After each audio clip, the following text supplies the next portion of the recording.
Hello everyone. आज हम पढ़ेंगे बायोलॉजी का एक और चैप्टर जिसका नाम है the fundamental unit of life is cell. तो आइए पढ़ते हैं सेल के बारे में। हम इस चैप्टर में पढ़ने वाले हैं सेल की थ्योरी के बारे में, सेल की डिस्कवरी के बारे में, सेल का size, shape, number, type of cells. तो हम इस चैप्टर को एज ए कॉम्पिटिटिव एग्जाम के पॉइंट ऑफ व्यू से पढ़ेंगे। तो आइए स्टार्ट करते हैं हमारा नया चैप्टर जिसका नाम है the fundamental unit of life is called cell. तो सबसे पहले हम जो वर्ड पढ़ने वाले हैं वो वर्ड है हमारा साइटोलॉजी। तो साइटोलॉजी वर्ड क्या होता है ये देखते हैं। जो हमारा वर्ड साइटोलॉजी है ये दो वर्ड से मिलकर बना है। First is cyto and second is logy. Cyto का मतलब क्या है? सेल, और लॉजी का मतलब है स्टडी। तो साइटोलॉजी का मतलब क्या है? The study of the cell.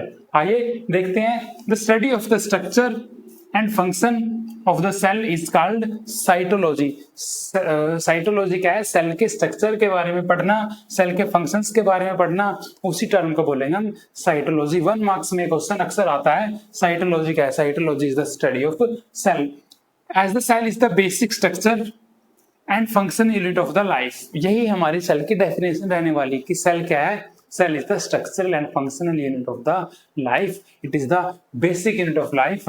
अगर ये हमारे शरीर की बेसिक यूनिट है, हमारे शरीर की स्ट्रक्चरल यूनिट है, फंक्शनल यूनिट है, तो साइटोलॉजी को पढ़ना, साइटोलॉजी और भी इंपॉर्टेंट टॉपिक बन जाता है हमारे लिए पढ़ने के लिए। तो सेल क्या है? Cell is the structural and functional unit of the life. मैं लिख देता हूं यहाँ पे structural and functional unit of life is called cell। Structural का मतलब क्या है कि हमारी जो बॉडी है, जो बॉडी की स्ट्रक्चर्स है वो सेल से मिलके ही बनती है। सेल से टिश्यू, टिश्यू से ऑर्गन, ऑर्गन से ऑर्गन सिस्टम से पूरा बॉडी। फंक्शनल यूनिट का मतलब क्या है कि जो भी हमारे सेल के अंदर फंक्शन स्टार्ट होगा वो कोई भी पर्टिकुलर फंक्शन एक पर्टिकुलर सेल से ही स्टार्ट होता है। फॉर एग्जांपल अगर मैं स्किन की बात कर लूँ, हमें कोई भी इंजरी हो गई यहाँ पे, हमारी स्किन को क्या होना है? हील होना है। तो हील कैसे होगी? वो कोई भी एक पर्टिकुलर सेल है जो यहाँ की स्किन की सेल होती हैं, एपिथेलियल कोलुमिनर सेल्स यहाँ पे पाई जाती हैं। तो वो सेल्स क्या होंगे? सबसे पहले उन सेल्स की रिकवरी स्टार्ट होगी, फिर जाके हमारी स्किन का पूरा जो इंजर्ड पार्ट था वो हील होता है। तो इसलिए इसको बोलते हैं हमारी स्ट्रक्चरल और functional unit. The earliest cytology was begin with the English scientist Robert Hooke। Robert Hooke ने साइटोलॉजी स्टार्ट की थी 1665 में। He observed the dead cell with a simple microscope। हमने क्या पढ़ा? साइटोलॉजी पढ़ा। साइटोलॉजी का मतलब है स्टडी ऑफ सेल। सेल क्या होती है? Cell is the structural and functional unit of the life. सबसे पहले साइटोलॉजी किसने स्टडी की? रॉबर्ट हुक ने। कब की? 1665 में की। किसके साथ की?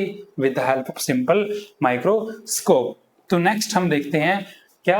Discovery of the cell. Cell का मतलब हमने जान ही लिया है। सेल का मतलब क्या है? बॉडी की स्ट्रक्चरल और फंक्शनल यूनिट। अब डिस्कवरी का मतलब है कि सेल की डिस्कवरी किसने की? Invention of the microscope help in the discovery of the cell.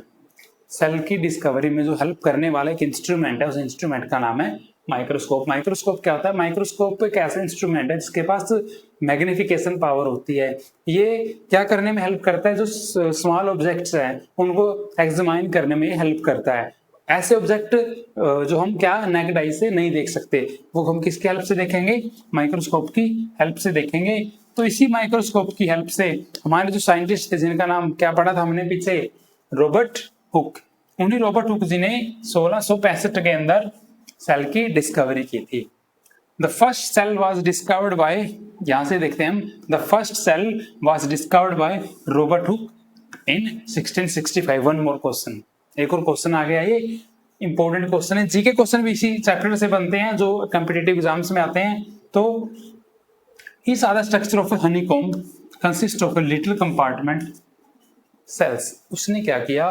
किसने? जो हमारे साइंटिस्ट है रॉबर्ट हुक। कोई भी एक प्लांट है, कोई भी एक प्लांट है, उस प्लांट के उसने क्या किया? ये जो ऊपर वाला हिस्सा है, ऊपर की जो छाल, कोर्क हम बोलते हैं, उस कोर्क को इन्होंने क्या माइक्रोस्कोप के अंदर एग्जामाइन किया। माइक्रोस्कोप के अंदर एग्जामाइन किया। जब उन्होंने एग्जामाइन किया तो एग्जामाइन करने के बाद उन्होंने क्या देखा कि ऐसे ऐसे कुछ कंपार्टमेंट बने हुए हैं। ये कंपार्टमेंट किसके जैसे हैं? कंपार्टमेंट इज लाइक हनीकॉम्ब, मधुमक्खी के छत्ते जैसे, ऐसे कुछ उन्होंने दिखे। और इन्हीं कंपार्टमेंट को रॉबर्ट हुक ने नाम दिया किस चीज का? सेल्स। सेल्स। आगे क्या है? एक और साइंटिस्ट है Anton von Leeuwenhoek, discovered the living cell. किससे? पॉन्ड वाटर से। कब? 1674 के अंदर। पहले हमारे साइंटिस्ट है रॉबर्ट हुक। रॉबर्ट हुक ने 1665 के अंदर डेड सेल की डिस्कवरी की थी। वहीं पे जो लिविंग सेल की बात अगर हम करें तो एंटन वॉन ल्यूहोंक हमारे साइंटिस्ट हैं। पॉन्ड वाटर के इन्होंने अंदर, पॉन्ड वाटर के अंदर इन्होंने क्या देखा कि स्मॉलेस्ट माइक्रो ऑर्गेनिज्म, छोटे छोटे जीव थे, उन्हीं जीव को इन्होंने सेल का नाम दिया था। पॉन्ड वाटर के अंदर माइक्रोब्स होते हैं, माइक्रो ऑर्गेनिज्म होते हैं, उन्हीं ऑर्गेनिज्म को इन्होंने नाम दिया सेल। तो लिविंग सेल की डिस्कवरी की एंटन वॉन ल्यूहोंक ने। नेक्स्ट एक और साइंटिस्ट है रॉबर्ट ब्राउन। अगर हम सेल की बात करें, अगर हम कोई भी एक सेल की बात करें, सेल के अंदर मेनली 3 चीजें पाई जाती हैं टिपिकली। अगर हम मेनली बात करें मोटी मोटी, पहली है ये मेम्ब्रेन, सेकंड है ये जो पोर्शन बच गया, ये लिक्विड पोर्शन होता है जिसको बोलते हैं साइटोप्लाज्म, और ये लास्ट न्यूक्लियस। तो क्या बोल रहे हैं? रॉबर्ट ब्राउन जी ने 1831 के अंदर न्यूक्लियस की डिस्कवरी की थी। One more scientist we have is Purkinje. Purkinje give the term protoplasm. एक और वर्ड आ गया है प्रोटोप्लाज्म। कब दिया था ये वर्ड? 1839 के अंदर दिया था। प्रोटोप्लाज्म अब क्या है? जो हमने सेल पढ़ी, सेल के अंदर जितना भी हमारा लिविंग मैटर है, सेल के अंदर जितना भी हमारा लिविंग मैटर है, उस लिविंग मैटर को हम बोलते हैं क्या? प्रोटोप्लाज्म। तो ये बात किसने दी थी, किसने बताई थी? पुरकिंजे एक साइंटिस्ट थे।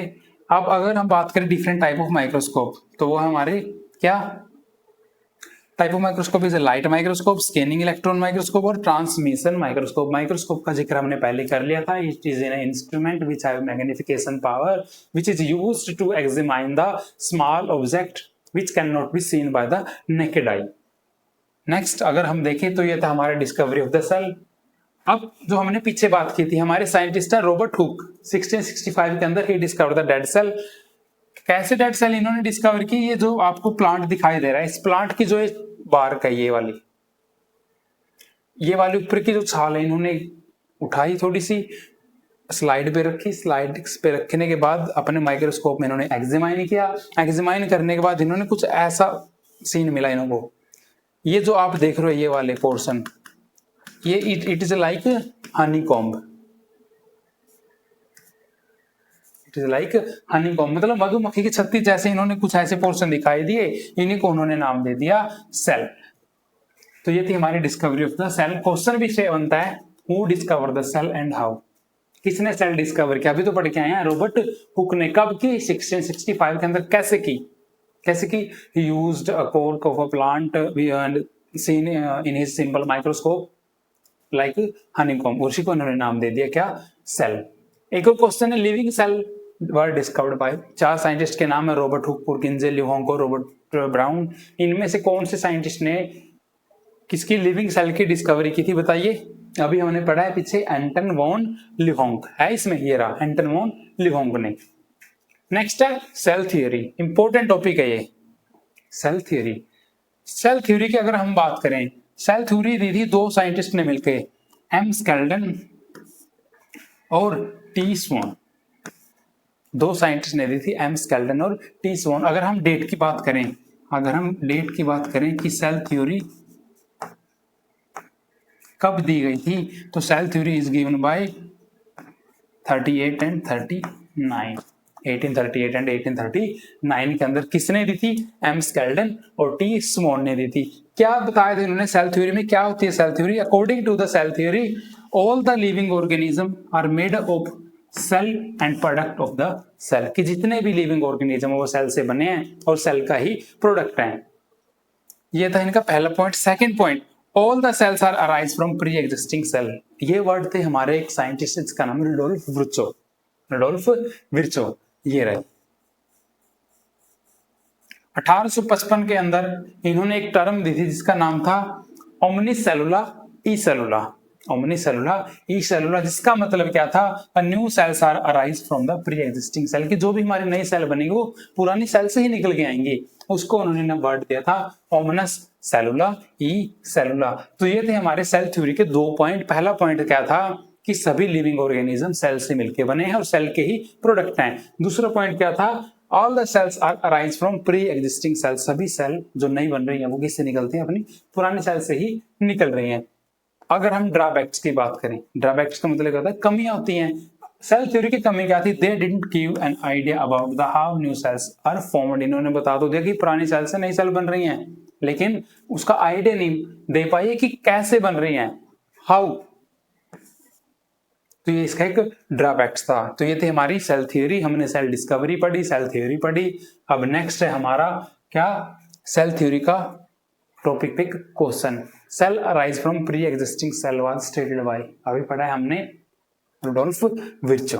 B, cell theory was given by, अभी पढ़ के आए हैं। सेल थ्योरी किसने दी थी, एम स्केल्टन और टी स्वॉन ने। कब दी थी, 1838 एंड 1839 के अंदर। अगर हम बात करें सेल की शेप, साइज और स्ट्रक्चर या उसके नंबर्स के बारे में, इसमें जो आपको दिखाई दे रहे हैं, इसमें इंपॉर्टेंट रहने वाला है एक तो आपका आरबीसी, इसको याद रखना है आपको ने, और आपने याद रखना है एक डब्ल्यूबीसी को, बस। अगर हम सेल के साइज की बात करें तो आपको फिर से आरबीसी के बारे में याद रखना है और oocyte का आप थोड़ा सा इंपॉर्टेंट समझ सकते हो, बाकी हम देखेंगे सभी को।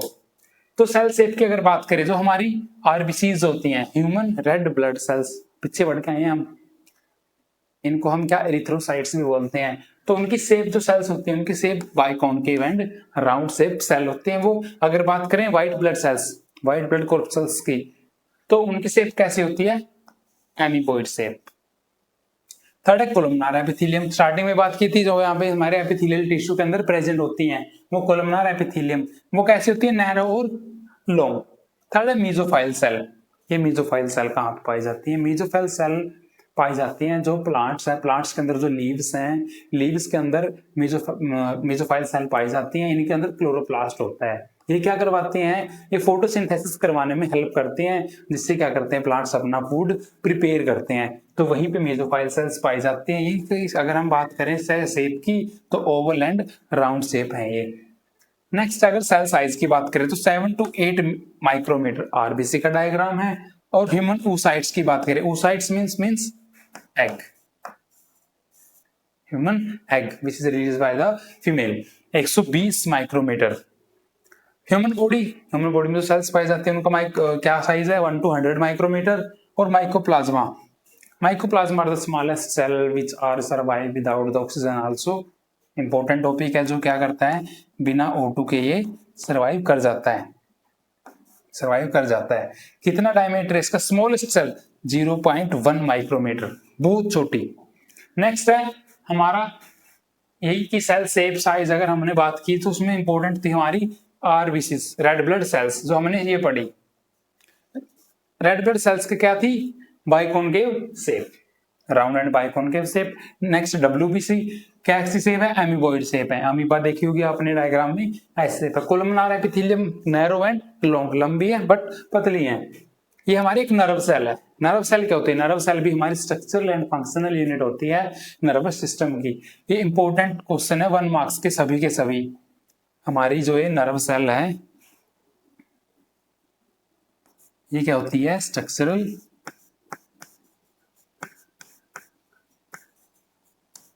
एंड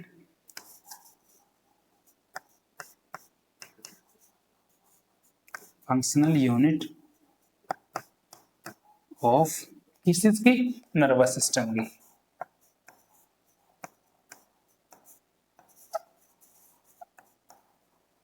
आगे पढ़ेंगे हम नर्वस सिस्टम के बारे में भी, जब हम नेक्स्ट चैप्टर में टिश्यू पढ़ेंगे तो उसमें हमारा एक नर्वस टिश्यू आएगा, उसमें हम नर्व सेल और नर्वस सिस्टम के बारे में पढ़ेंगे। तो कैसी होती है, ब्रांच्ड होती है, लॉन्ग होती है।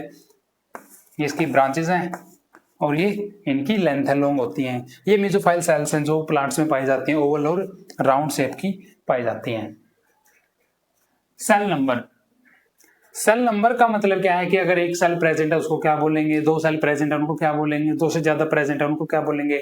अगर बॉडी सिर्फ एक सेल से मिलकर बनी है, अगर बॉडी सिर्फ एक सेल से मिलकर बनी है तो उसको बोलेंगे हम यूनिसेलुलर, उसको बोलेंगे हम यूनिसेलुलर। एग्जाम्पल है इसके एमीबा, क्लाइडोमोनास, पैरामीशियम एंड बैक्टीरिया। इन सभी जो ऑर्गेनिज्म, ये छोटे छोटे जो ऑर्गेनिज्म है, इनकी सेल सिर्फ इनकी जो बॉडी है एक ही सेल से मिलकर बनती है, तो वो कैसे ऑर्गेनिज्म हो गए, वो यूनिसेलुलर ऑर्गेनिज्म हो गए। अगर बात करें मल्टी सेलुलर की, organism composed of many cells, जो दो या उससे ज्यादा सेल से मिलकर बनते हैं उनको बोलते हैं क्या, मल्टी सेलुलर। एग्जाम्पल है ह्यूमन, डॉग, काउ, कैट, सभी, हॉर्स, टी। अब है जी classification of the cell. Classification of the cell, cell हम पढ़ रहे हैं, सेल के हमने साइज की बात की, सेल की डिस्कवरी की बात की, सेल की थ्योरी की बात की। सेल थ्योरी इंपॉर्टेंट रहने वाला, आप उसको याद रखिए। दो साइंटिस्ट हैं, एम स्केल्डन और टी स्मॉल, 1838 और 39 के अंदर। अगर हम बात करें सेल की क्लासिफिकेशन, मतलब सेल की टाइप कितने होती हैं। सेल होती है दो प्रकार की, one is prokaryotic, second is eukaryotic. Pro means दूर, प्रो, ठीक है जी, pro means primitive. Eukaryo means, eu मतलब यहीं पे है, मतलब ट्रू। आगे डिफरेंस पढ़ेंगे इसका, इंपॉर्टेंट ये भी, प्रोकैरियोटिक सेल और यूकैरियोटिक सेल। यूकैरियोटिक सेल में ट्रू न्यूक्लियस पाया जाता है, प्रोकैरियोटिक सेल मतलब है ही नहीं दूर दूर तक, प्रिमिटिव न्यूक्लियस, ठीक है जी। तो आइए देखते हैं prokaryotic cells primitive and incomplete form of the cell. Cell तो होते हैं बट उसके क्या होते हैं, इनकम्प्लीट फॉर्म होते हैं, जिनमें न्यूक्लियस प्रिमिटिव होता है, ट्रू न्यूक्लियस नहीं होता। कहने का मतलब है इनमें न्यूक्लियस प्रेजेंट नहीं होता। Lack nucleus and membrane bound और सेल ऑर्गेनलीज। वर्ड आया है membrane bound cell organelles, membrane bound cell organelles. इसका मतलब क्या है कि कोई एक सेल है, सेल के अंदर कोई एक ऑर्गन है, उस ऑर्गन के ऊपर भी क्या है, एक मेम्ब्रेन है। तो ये जो हमारा ऑर्गन होएगा, इस ऑर्गन को बोलेंगे मेम्ब्रेन बाउंड ऑर्गेनलीज, ठीक है जी। तो जो हमारी प्रोकैरियोटिक सेल होती है उसमें ना तो न्यूक्लियस होता है ना ही हमारा ये होता है, ये क्या था, मेम्ब्रेन बाउंड ऑर्गेनलीज। नेक्स्ट है nucleoid, genetic material is freely suspended. क्या मतलब, ये कोई सेल है, ठीक है, दोबारा बनाते हैं। ये कोई सेल है, आम सेल की बात कर रहे हैं हम। सेल के अंदर ये न्यूक्लियस है, न्यूक्लियस के अंदर ही क्या होता है, जेनेटिक मटेरियल होता है, जेनेटिक मटेरियल होता है। अब ये बोल रहे कि जो प्रोकैरियोटिक सेल है उसमें क्या होता है, उसमें जो मेम्ब्रेन बाउंड ऑर्गेनली है वो तो होते नहीं है। तो अगर हम ये हटा दें तो ये जो जेनेटिक मटेरियल है क्या फ्रीली सस्पेंडेड होगा ना। तो यही तो क्या है, ये जो जेनेटिक मटेरियल है वो फ्रीली सस्पेंडेड है। Plasma membrane modified into the mesosomes, similar function to the mitochondria. जो प्रोकैरियोटिक सेल होती हैं, जो उसके अंदर जो हमारी प्लाज्मा मेम्ब्रेन्स है वो मॉडिफाई होकर मेसोसोम्स बनाती हैं। मेसोसोम्स का मतलब क्या है कि ये हमारी सेल की ऊपर की मेम्ब्रेन है, ये मेम्ब्रेन क्या करती है, अंदर की तरफ फोल्ड हो जाती है, ऐसे फोल्ड होके ये क्या बनाती है, कुछ मॉडिफिकेशन बनाती है। और इनका फंक्शन क्या होता है, जो हमारी सेल के अंदर माइटोकॉन्ड्रिया होता है। माइटोकॉन्ड्रिया क्या होता है, mitochondria is the power house of the cell, जो सेल्स को क्या देता है, पावर देता है, जिससे सेल फंक्शंस करती है। एटीपीज देता है, एंडिनोसाइन ट्राइफोस। आगे बढ़ेंगे सब हम। तो सेल की हमने बात की, cell is the two type, prokaryotic and eukaryotic. Prokaryotic हम पढ़ चुके हैं, जिसमें जो इनकम्प्लीट होती है, न्यूक्लियस नहीं होता है, मेम्ब्रेन बाउंड ऑर्गेनल्स नहीं होते हैं, और इनके अंदर जो मेम्ब्रेन होते हैं वो कैसे हो जाते हैं, मॉडिफाई होकर मेसोसोम्स। और फंक्शन क्या है इसका, like as mitochondria. Classification of the cell, ये एक बैक्टीरियल सेल है। बैक्टीरियल सेल्स मींस कौन सी सेल हुई, फिर ये प्रोकैरियोटिक सेल है। ये ऊपर वाली जो आप देख रहे हो ये लेयर, इसको बोलेंगे हम कैप्सूल। ये जो ऊपर की लेयर है इसको बोलते हैं हम कैप्सूल। और ये जो आप येलो पोर्शन देख रहे हो ये वाला, ये इसकी सेल वॉल। प्लाज्मा मेम्ब्रेन इसकी बिल्कुल ऊपर की मेम्ब्रेन होगी इसकी। जो ये जेनेटिक जो साइटोप्लाज्म है इसके ऊपर प्लाज्मा मेम्ब्रेन है, प्लाज्मा मेम्ब्रेन के ऊपर सेल वॉल है, और सेल वॉल के ऊपर जो स्ट्रक्चर बनी हुई है कंप्लीट जो कवर करती है उसको बोलते हैं हम कैप्सूल। जो सेल के अंदर सबसे ज्यादा अबंडेंट अमाउंट में पाया जाता है वो है साइटोप्लाज्म, वो है साइटोप्लाज्म। ये जो हमारे ऊपर की लेयर है, इस लेयर को बोलते हैं हम कैप्सूल। इस कैप्सूल के नीचे क्या है, इस कैप्सूल के नीचे ये हमारी सेल वॉल है, सेल वॉल के नीचे हमारी प्लाज्मा मेम्ब्रेन है, प्लाज्मा मेम्ब्रेन के नीचे हमारा साइटोप्लाज्म है, साइटोप्लाज्म ये हमारा क्या है, जेनेटिक मटेरियल है जो क्या है, फ्रीली सस्पेंडेड है, मतलब इसके अंदर कोई भी मेम्ब्रेन बाउंड ऑर्गेनेल्स नहीं है। ये हमारी बैक्टीरियल सेल है, मतलब प्रोकैरियोटिक सेल है। अब है eukaryotic cell. Proka means, pro means primitive, eu means true, karyo means nucleus. तो इसका मतलब क्या है कि न्यूक्लियस इसमें पाया जाता है, वो भी कौन सा, true. A well developed cell, well defined nucleus with membrane and nucleolus. Well defined nucleus is present in the well membrane या well defined nucleus membrane and nucleolus. इसका मतलब क्या है कि जो हमारी यूकैरियोटिक सेल है इसके अंदर ये एक वेल डेवलप सेल होती है, बिल्कुल फुल्ली मैच्योर होती है, फुल्ली डेवलप होती है। इसके अंदर क्या न्यूक्लियस पाया जाता है या न्यूक्लियोलस भी पाया जाता है। Nucleolus means genetic material is bounded by an layer और मेम्ब्रेन। ऐसे मेम्ब्रेन बाउंड सेल ऑर्गेनेल्स जो भी बात कर रहे हैं, यूकैरियोटिक सेल में क्या होते हैं, मेम्ब्रेन बाउंड ऑर्गेनेल्स प्रेजेंट होते हैं। मेम्ब्रेन बाउंड ऑर्गेनेल्स का मतलब क्या है, ये कोई एक सेल के अंदर ऑर्गन है, इस ऑर्गन के ऊपर भी कोई एक मेम्ब्रेन है, तो ये ऑर्गन होएगा हमारा मेम्ब्रेन बाउंड ऑर्गेनेली। जैसे ये माइटोकॉन्ड्रिया है, माइटोकॉन्ड्रिया के ऊपर मैंने क्या बना दी, एक मेम्ब्रेन बना दी, तो माइटोकॉन्ड्रिया क्या है हमारा, माइटोकॉन्ड्रिया हमारा मेम्ब्रेन बाउंड ऑर्गेनेली है। इसके अंदर ऑर्गेनेली पाए जाते हैं, जैसे क्या है, लाइसोसोम्स, माइटोकॉन्ड्रिया, एंडोप्लाज्मिक रेटिकुलम, बहुत सारे, ये सारे के सारे ऑर्गन क्या हैं, ये मेम्ब्रेन बाउंड ऑर्गेनेल्स हैं। Found in the animals, plant, fungi and etcetera. Eukaryotic cell, prokaryotic cell कहाँ मिल रही थी हमें, बैक्टीरियाज के अंदर, ये मिल रही है हमें कहाँ पे, एनिमल, प्लांट और फंगी के अंदर। ये एक यूकैरियोटिक सेल का डायग्राम है। इस डायग्राम में क्या है, ये जो ऊपर की मेम्ब्रेन आप देख रहे हो, इस मेम्ब्रेन को बोलेंगे हम प्लाज्मा मेम्ब्रेन या सेल मेम्ब्रेन, जो मिलके बनती है किससे, फॉस्फोलिपिड से।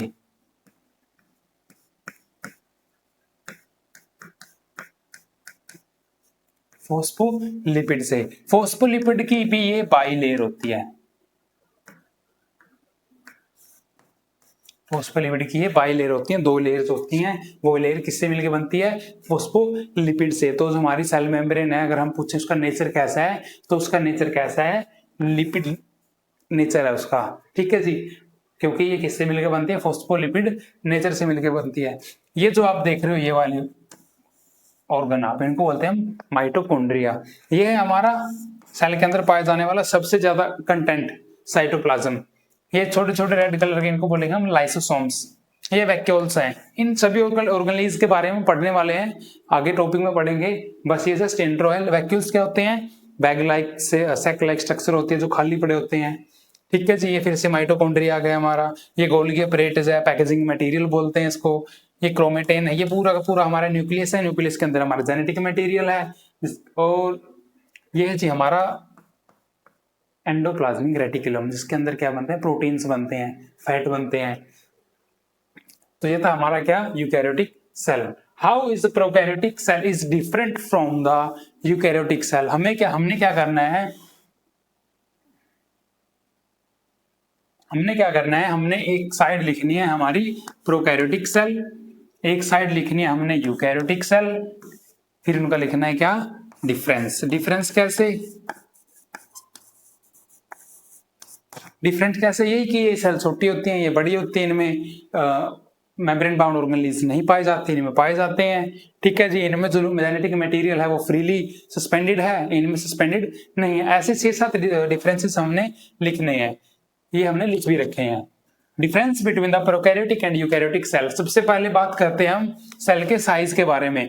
जो प्रोकैरियोटिक सेल है वो पाई जाती है बैक्टीरिया के अंदर। और बैक्टीरिया कैसे होते हैं, साइज में स्मॉल होते हैं। तो अगर हम बात करें प्रोकैरियोटिक सेल की, तो प्रोकैरियोटिक सेल जनरली स्मॉल होती है। क्यों होती है स्मॉल, क्योंकि ये बैक्टीरिया के अंदर पाई जाती है, तो बैक्टीरिया तो स्मॉल ही होते हैं, ऐसे हम याद रख सकते हैं। अगर जो यूकैरियोटिक सेल हैं एनिमल्स के अंदर पाई जाती हैं, एनिमल्स लार्ज होते हैं, तो ये जनरली कैसे हुई लार्ज, इसका साइज होता है 5 to 100 माइक्रोमीटर, उसका डायमीटर है 1 to 10 माइक्रोमीटर। नेक्स्ट हम बात करें अगर न्यूक्लियस की, यूकैरियोटिक सेल ह्यूमंस यहीं पे है, ह्यूमंस यहीं पे है, तो इसके अंदर क्या होगा, वेल डिफाइंड न्यूक्लियस होगा, ठीक है। प्रो मीन्स प्रो है नहीं यहाँ पे, तो इसके अंदर वेल डिफाइंड न्यूक्लियस क्या होगा, अब्सेंट होगा। They have a nuclear material called nucleoid, जो भी जेनेटिक मटेरियल इसके अंदर होगा वो जेनेटिक मटेरियल का इन्होंने नाम दे दिया न्यूक्लियोइड। अगर बात करें राइबोसोम्स की, इनके अंदर 70S और 80S टाइप के राइबोसोम्स पाए जाते हैं। S is stand for Svedberg unit, और इनके अंदर सिर्फ 70S टाइप ऑफ राइबोसोम पाए जाते हैं। सेल वॉल की अगर बात करें तो सिर्फ प्लांट्स के अंदर ही सेल वॉल प्रेजेंट होती हैं या फंगल सेल में प्रेजेंट होती हैं, लेकिन जो एनिमल सेल है, जो हमारी सेल है, इसके अंदर सेल वॉल प्रेजेंट नहीं होती है। और यहाँ तो ये किससे मिलकर बनते हैं प्रोकैरियोटिक सेल, पेप्टिडोग्लाइकन से मिलकर बनती है। हमने पीछे पढ़ा जो हमारी प्लाज्मा मेम्ब्रेन है वो मिलकर बनती है फोस्फोलिपिड से, और ये पूरी की पूरी जो सेल है ये मिलकर बनती है पेप्टिडोग्लाइकन से। आपको ये दो डिफरेंसेस पता होने चाहिए। Cell organelles, membrane bound cell organelle are present, उसमें absent. chromosomes, true chromosomes are present which are histone protein is associated, इसके अंदर क्या है, क्रोमोसोम्स पाए जाते हैं जो हिस्टोन नामक प्रोटीन उसको प्रिपेयर करते हैं। इनके अंदर नेक्ड क्रोमोसोम है क्योंकि फ्रीली सस्पेंडेड है, तो वो पाए जाते हैं जिसके अंदर क्या है, हिस्टोन प्रोटीन नहीं मिलता। Blood cells without nucleus are, ऐसी कौन सी सेल है जिसके अंदर न्यूक्लियस नहीं मिलता? Option A RBC, option B WBC, option C blood platelets या D none of them. Answer कीजिए इसका आंसर है RBC, red blood cells. Red blood cells ही ऐसी जिसके अंदर न्यूक्लियस नहीं पाया जाता मैच्योर सेल्स के अंदर। नेक्स्ट हमारा टॉपिक है एनिमल सेल के ऊपर। एनिमल सेल के को हमने पढ़ना है। एनिमल सेल के अंदर जो भी हमने पहले सेल की बात की थी, सेल में वही हमारे क्या होते हैं, तीन मेन हमारे कंटेंट होते हैं। फर्स्ट है membrane, plasma membrane, second cytoplasm, third nucleus. तो एनिमल सेल में भी हम सभी ऑर्गेनली पढ़ेंगे। वैसे तो cytoplasm is the main area for the cellular activities, catabolic and anabolic. What is catabolic and anabolic?